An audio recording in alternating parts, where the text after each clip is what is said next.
Hi everyone, today we're going to learn how to find the slant asymptote of a rational function. First of all, we know that a slant asymptote or an oblique asymptote is a leaned asymptote. It's not vertical or it's not horizontal, it's just leaned with some slope. Always slant asymptote occurs when degree of the top is exactly one more than the degree of the bottom. If you remember, when we were talking about horizontal asymptote, we talked about n over d. And we said n is the degree of top and d is the degree of the bottom. Whenever n and d are both equal, means the degree of top and the bottom are equal, then the horizontal asymptote will be y equal to leading coefficient of top over leading coefficient of the bottom. And when n is less than d, means that bottom of the function is heavier than the top, then y equal to 0 is our horizontal asymptote. But when n is greater than d, means the top is heavier, this is where we do not have any horizontal asymptote and we need to look for slant asymptote. That's exactly this case. So whenever the degree of top is more than the bottom and it's exactly one more than the bottom, then we need to look for slant asymptote. We need to find slant asymptote. For example, if I have x to the 3 plus 2x over x squared minus 5. In this case, n over d is degree of top, which is 3, over degree of the bottom, which is 2. So as you see, 3 is exactly 1 more than 2. This means we have a slant asymptote and we need to look for that. But if I had x to the 3 plus 2x over x minus 5, degree of the top is 3, degree of the bottom is 1. 3 is 2 more than the bottom, so there is no slant asymptote here. So keep in mind that the top should be exactly 1 degree more than the bottom. Well, in this case, we need to use synthetic or long division to find the slant asymptote. We use either of these to divide the top by the bottom and find the slant asymptote. Keep in mind that we use synthetic division only when the bottom of your function is linear, like this example that you see here. The bottom of the function is linear and the top is the degree of 2. It's 1 more than the degree of the bottom, which is 1, and the bottom is 1. So we use synthetic division. But in this case, this example that I just gave you, top is 1 more than the bottom, but the bottom is the power of 2, is a quadratic function. That means we need to use long division for this one. So let's do one example here. First of all, we're given this function and we want to factor. That's the first step that we need to do in order to do the rest of the steps. So the first thing is to factor. I'm going to start factoring by using the big X method because I have 3 terms here and there's nothing in common between them. So on top goes a times c, 1 times 2. The bottom goes b, which is 3. The two numbers that if you multiply get 2 and if you add them you get 3 are 1 and 2. So the top can be factored as x plus 1 times x plus 2. And the bottom is just x minus 2, we just leave it. The next step is to find a whole. Here in this case we do not have any whole because there is no common factor that can be cancelled from both top and the bottom. So that's why there is no whole here. The other name of whole, if you remember, was removable discontinuity, that we could also say it as RD. Then we need to find the x-intercept. To find the x-intercept of a function, we need to set the top equal to 0. The top was this or this one. This one is the factored form. It's easier if to use the factored form and set that equal to 0 because it's easier to find the 0 of that. So I'm going to set x plus 1 times x plus 2 equal to 0. So to find the zeros, I need to set each factor equal to 0. X plus 1 equal to 0, then x is equal to negative 1, and x plus 2 equal to 0, that means x is equal to negative 2. So my x-intercepts are negative 1 and 0, negative 2 and 0. To find the y-intercept, we need to set x equal to 0. And it's easier if you set this equal to 0 and plug it to the original function. It's easier to calculate that.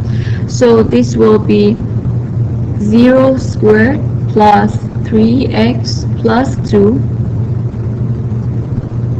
over 0 minus 2. So I'm sorry, this is not 3x, it's actually 3 times 0. So 3 times 0. Okay, now 0 squared is just 0, 3 times 0 is 0, this is also 0, so what is left is positive 2 over negative 2, which is negative 1. So our y-intercept is 0 and negative 1. To find the vertical asymptote, we need to set the bottom of the fraction, the denominator, equal to 0. So x minus 2 equal to 0, and from here x is equal to 2. This is our vertical asymptote. We do not have any horizontal asymptote here because the degree of the top is 2, degree of the bottom is 1. So it's top heavier than the bottom. That means there is no horizontal asymptote, and we need to look for slant asymptote. We need to divide the top by the bottom. We're going to use synthetic division here because the bottom is a linear function. So the first thing is to find the corner number. Set x minus 2, the bottom equal to 0, then x is equal to 2. So this is our corner number. The next step is to list all the coefficients, which is 1, 3, and 2. So we're going to list them all here, and we do not have any missing term, so we just write 1, 3, and 2, and then bring the 1 down. 1 times 2 is 2, 3 plus 2 is 5, 5 times 2 is 10, 2 plus 10 is 12. Once we're done with the synthetic division, we're going to separate the remainder, which is 12 here, and just ignore that. We're going to put this aside, and then these are the only thing that we are going to use actually. 5 is the coefficient of x to the power of 0, and 1 coefficient of x to the 1. So our slant asymptote is y equal to x plus 5. Because 5 times x to the 0, x to the 0 is 1, so it's just 5. So this is our slant asymptote.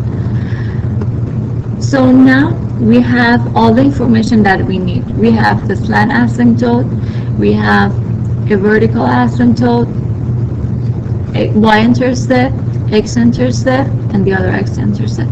And we're ready to graph our function.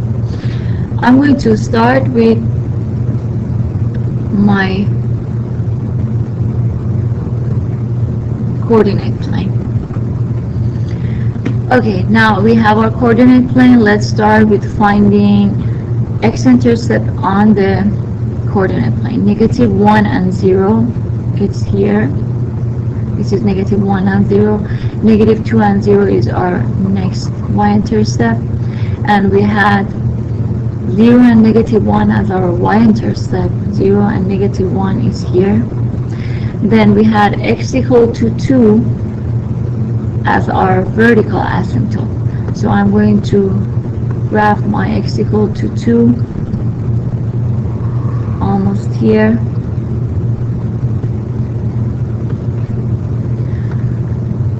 So if this is 1, this is 2, I'm going to move it a little bit to the left. So this is x equal to 2, our vertical asymptote. The last thing that we need to graph is the slant asymptote. The easiest way to graph slant asymptote is to set up a table x and y. The first time set x equal to 0. If x is 0, y will be 5. The second time set y equal to 0. If y is 0, then we have x plus 5 equal to 0, and from here x is negative 5. So we have 2 points of our slant asymptote, 0 and 5, negative 5 and 0. 0 and 5, 1, 2, 3, 4, 5, and negative 5 and 0, 1, 2, 3, 4, 5. So these 2 points are points of our slant asymptote. Now I'm going to graph the slant asymptote like this. Pass it from the 2 points that we just found. So this will be our slant asymptote. The last thing that we need to do is just connect the points and graph the function. So if I connect these points, it's going to be like this. Has to pass through all these points and get close to the asymptotes that we have. So this is one part of the graph.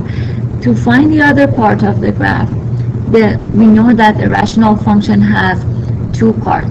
The first part we just found it. The second part could be either here, here, or here, but definitely it cannot be in this part, because if it's here, then this is not a function at all, because it's not going to pass the vertical line. So it should be either in this side or this side, between the vertical and slant asymptote. So in order to know where to put the graph, I'm going to plug in 1 point from this area to my original function to figure out what is that value.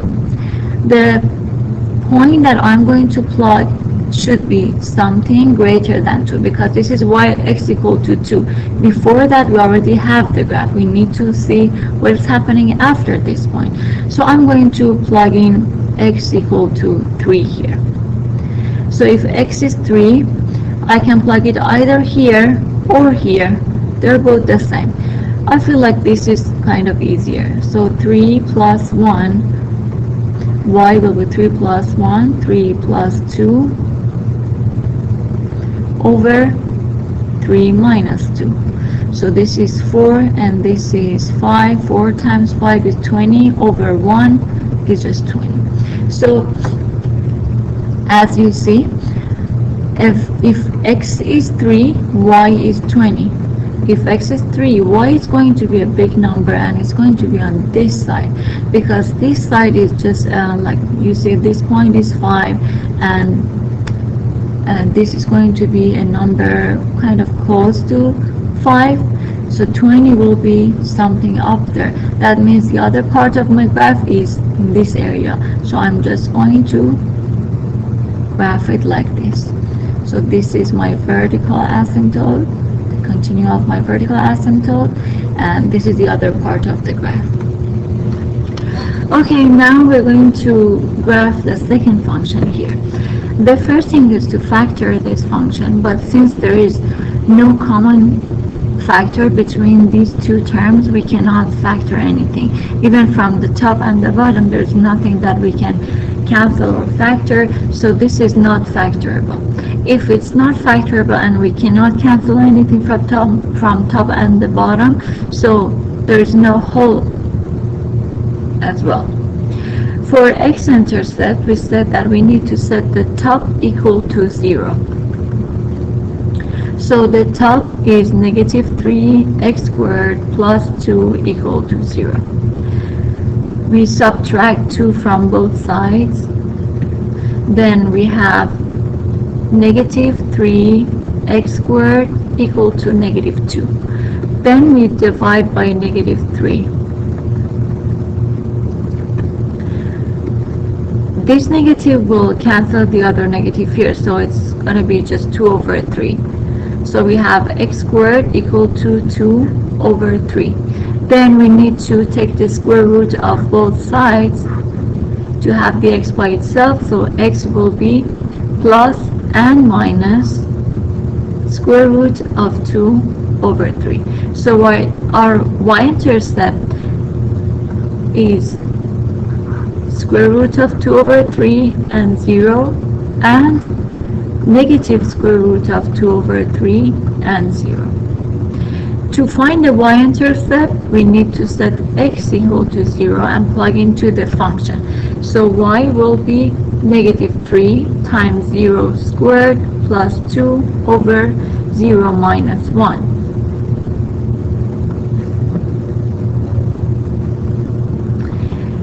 This is 0.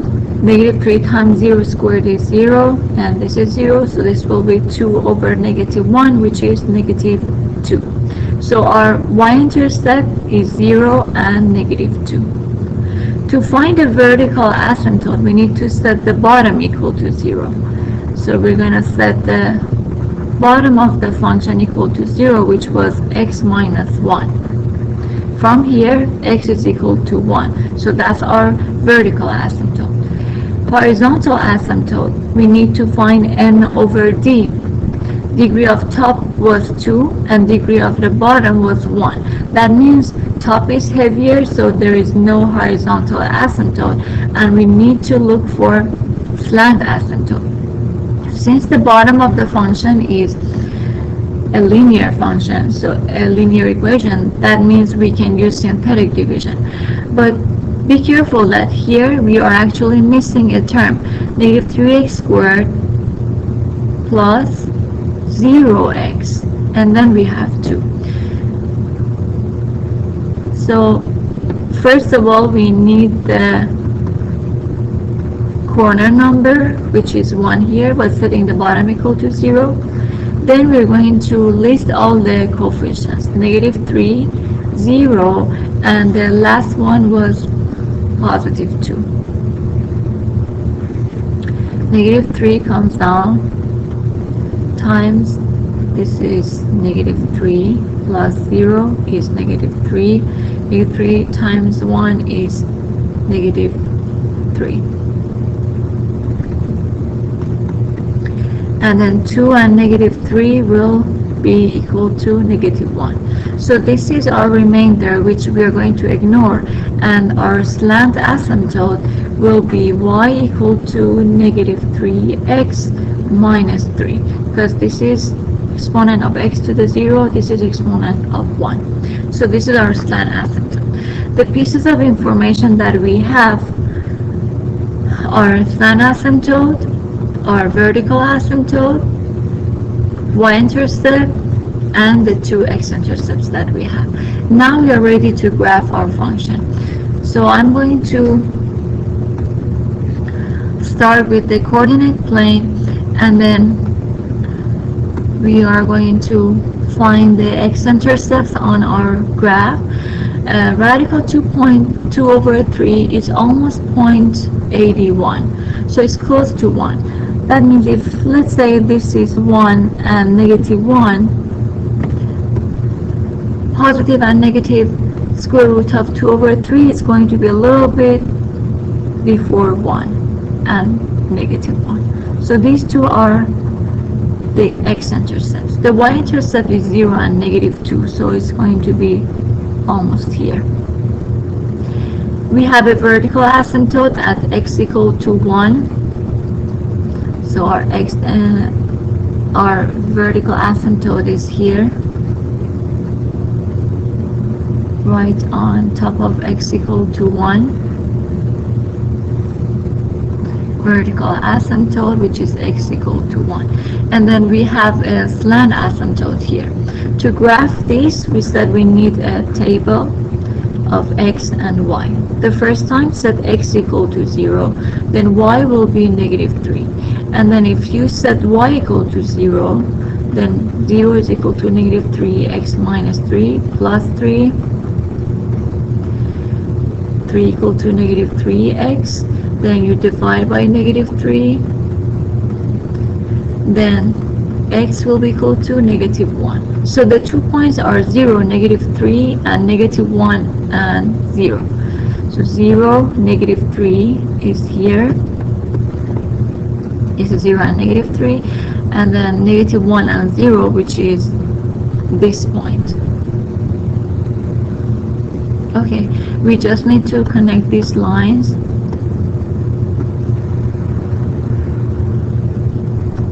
It's something like this. Now we can start graphing the function. On this side, since we have 3 points, we can just connect these 3 points. My curve is not very perfect, but just you imagine this is a very nice curve like this. The other side of the graph could be either this side, this side, this side, or this side. We said it cannot be here on this side because if I have something here, then this is not a function at all. It's not going to pass the vertical line test. So it could be either here or here. To decide where to draw the graph, I'm going to plug in one point. Since this is x equal to 1, I need to plug in a point after x is equal to 1. Let's plug in 2.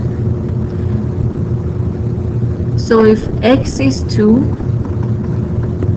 y will be negative 3 times 2 squared plus 2 over 2 minus 1. This is 4 times 3, negative 12 plus 10 is negative 10 over this is 1. So it's just negative 10. If x is 2, y is negative 10.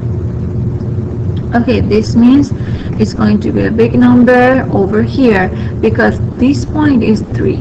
So absolutely this point is just going to be closer to 3. It's not negative 10.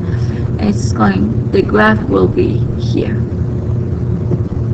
So this is the rest of the slant asymptote, and this is the rest of the vertical asymptote, and our graph is going to be in between them. So this was the graph of this rational function. Have a great day.